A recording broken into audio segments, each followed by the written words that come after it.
Ini adalah hormon yang terdiri dari sel ini Angelika, kemudian di sini ada Rian dan juga Biologus.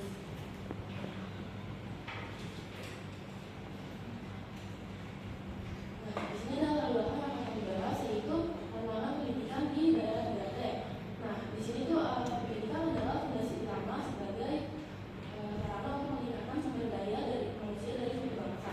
Nah, tapi ada tantangan yang akan dihadapi terutama di daerah 3T, yaitu kurangnya infrastruktur, tenaga pendidikan, dan juga kurangnya sumber belajar yang berkualitas.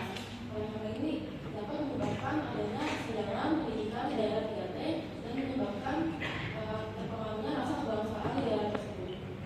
Nah, oleh karena itu ada teknologi digital yang dapat menjadi solusi untuk mengatasi hal tersebut dengan menyediakan akses informasi dan juga pembelajaran yang interaktif serta memperkenalkan nilai-nilai kebangsaan di daerah-daerah tersebut.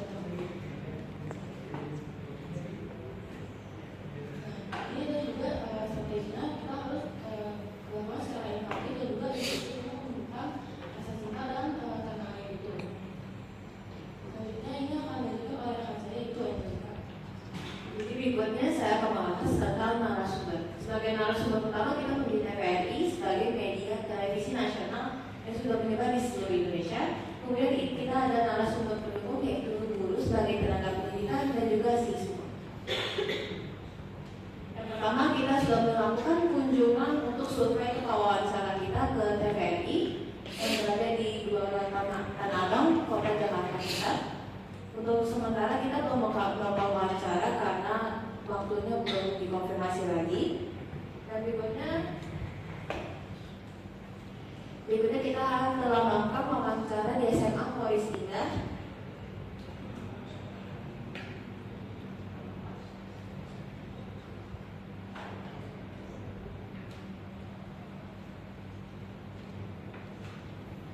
Dan kita sudah melakukan wawancara pada hari Jumat 21 Maret dengan Ibu Bebita Saninamaya, SSI, sebagai guru kimia di SMA Polisi Indah.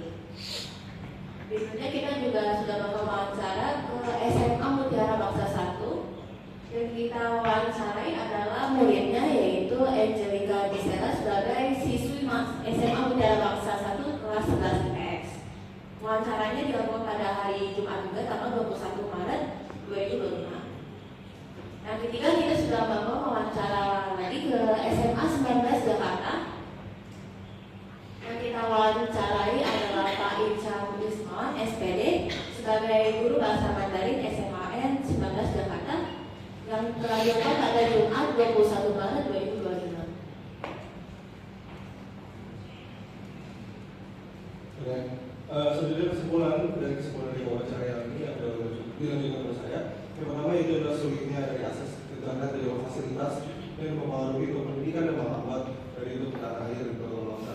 Tidak dimungkiri semua dari narasumber setuju untuk para wawancara untuk mengatakan bahwa akses internet yang sulit ini menjadikan bahwa tantangan tersendiri untuk bahwa penyebaran dari pendidikan ini terlambat dan juga terbatas sehingga mempengaruhi akses pendidikan dan juga untuk kurangnya wawancara, kurangnya wawasan yang di Indonesia. Kedua adalah televisi sebagai media yang sangat penting. Kurangnya akses internet yang melebar, televisi ini menjadi sumber informasi yang utama karena banyaknya orang-orang yang masih berisiko menonton televisi dibandingkan dengan hanya membaca buku karena orang-orang masih tergantung pada visual dan juga audio. Dan ini televisi sangat menjadi peran penting sebagai media untuk penyebaran dari pendidikan Indonesia. Media digital seperti TikTok dan juga YouTube ini masih kurang berkontribusi dalam pendidikan Indonesia.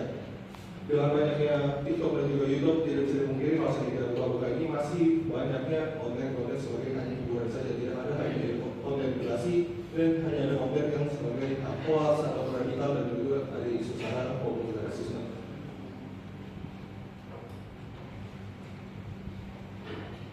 Oke, selanjutnya ada kesimpulan yang ini dikhususkan dari langsung saya. Jadi dia sendiri bilang gitu ya, potensi digital untuk media pendidikan. Jadi dia mengatakan sendiri bahwa memang untuk zaman sekarang ini media digital itu sangat tidak relevan ya. Jadi itu emang di sini langkah pemerintah itu harus dapat memfilter konten-konten yang kurang baik.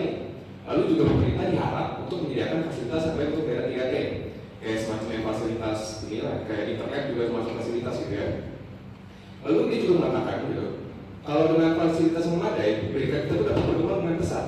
karena adanya akses informasi.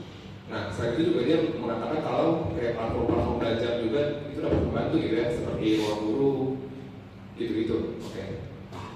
Nah, terus juga ini ada langkah ya, kayak semacam upaya ya. Bagaimana sih cara untuk meningkatkan pendidikan dan meningkatkan rasa cinta tanah air kita gitu.